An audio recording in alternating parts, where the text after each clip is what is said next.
أهلا بكم في عالم يكون فيه الأقوى غير مرئي، مثير للاهتمام، أليس كذلك؟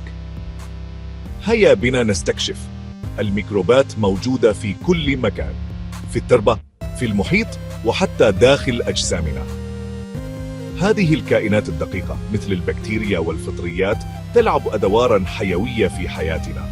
على سبيل المثال، تعيش تريليونات البكتيريا في أمعائكم، تساعد على الهضم وتقوي جهازكم المناعي. بريك تايميت زيل أوهيسي. هل تعلمون؟ بعض الميكروبات تساعد النباتات على النمو عن طريق تثبيت النيتروجين في التربة. بدون هذه المساعدات الصغيرة، الحياة كما نعرفها لن تكون ممكنة.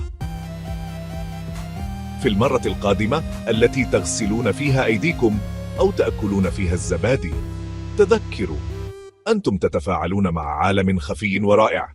كونوا فضوليين واستمروا في الاستكشاف.